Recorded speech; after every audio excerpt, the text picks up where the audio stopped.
Hello everyone, welcome back to my channel Riya story. চলে এসেছে একটা নতুন ভিডিওর সাথে।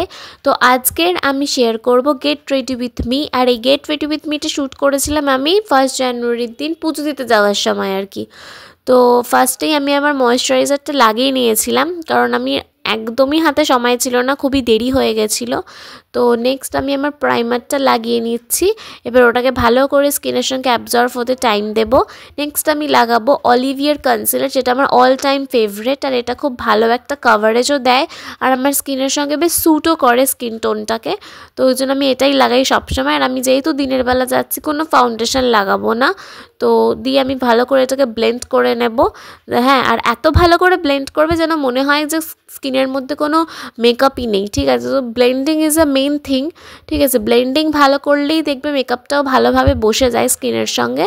তো ভালো করে টাইম নিয়ে ব্লেন্ডিংটা করবে, আর একদমই রাব করবে না, ঠিক আছে? ড্যাব ড্যাব করে ব্লেন্ড করা উচিত, ঠিক আছে? আমি আজকে তাড়াহুড়োয় ছিলাম বলে আমি একটু হালকা হালকা রাবও করেছি, তো বাট তোমরা এটা করবে না।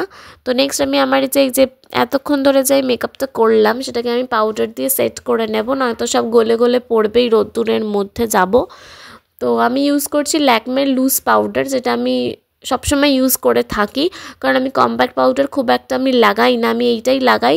আর এটা লাগানোর পর একটা মুখ থেকে আলাদাই গ্লো দেয়, আর জিনিসটা সেট হয়ে বসেও থাকে। তো তাই আমি এটাই লাগাই। তো আমি আমার নেক এরিয়াতেও এটাই লাগিয়ে নিলাম। নেক্সট আমি আমার আইব্রোটা ঠিক করব, কারণ অ্যাজ ইউজুয়াল আমার আইব্রো করা নেই, আমি সময়ও পাচ্ছি না আইব্রোটা করার। আমি কাজল পেন্সিল দিয়ে আইব্রোটা ঠিক করে নেব, যাতে করে আইব্রোটা একটু মোটা দেখতে লাগে, একটু সুন্দর লাগে যেন দেখতে। তো নেক্সট আমি লাগাচ্ছি মাস্কারা, ঠিক আছে? তো আমি যেহেতু কোনো আইশ্যাডো লাগাবো না, আইলাইনার লাগাবো না, ওই জন্য মাস্কারাটা স্কিপ করা যাবে না। মাস্কারাটা লাগালেও একটা চোখটা আলাদা একটা এনহ্যান্স লাগে দেখতে। তো মাস্কারাটা ওই জন্যই আমি লাগাচ্ছি, তাড়াহুড়োর মধ্যে আজ যেহেতু বললাম।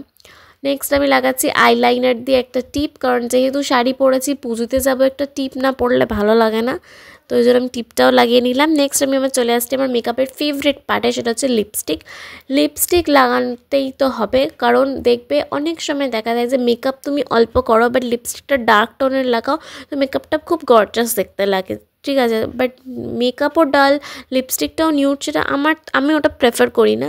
তো এই যে আমার লিপস্টিক লাগানো কমপ্লিট।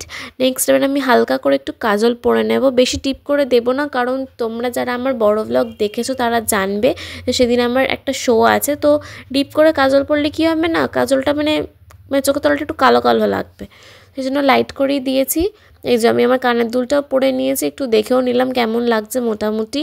তো এবার আমি ঘড়িটা পরে নিই, কারণ চুড়ি ফুড়ি অত কিছু পরবো না, অত কিছু পরার সময়ও নেই, ঠিক আছে? আর ঠান্ডার সময় চুড়ি ফুড়ি কিছু পরতে ভালো লাগে না, কারণ এর ওপরে সোয়েটার পরে যেতে হবে। তো নেক্সট আমি আমার চুলটা একটু ভালো করে বেঁধে নেব। তো এই যে আমার চুল বাঁধাও কমপ্লিট। এবার আমি একটু ক্যাত মেরে নিই, শাড়িটাকে একটু ঠিক ফিক করে নিই, একটু ঘাড় ফাড় ঘুরিয়ে দেখে নিই নিজেকে কেমন লাগছে। চলো, ঠিক আছে, ভালো লাগছে আমাকে দেখতে। তো এই ছিল আমার ফুল ভিডিও। তোমাদের কেমন লাগলো অবশ্যই কমেন্ট করে জানিও। নেক্সট ব্লগ খুব তাড়াতাড়ি আসছে, ততক্ষণ ভালো থাকো, সুস্থ থাকো, আর অবশ্যই করে আমার চ্যানেলটাকে সাবস্ক্রাইব করো গাইজ, শেয়ার করো। তো চলো, টাটা।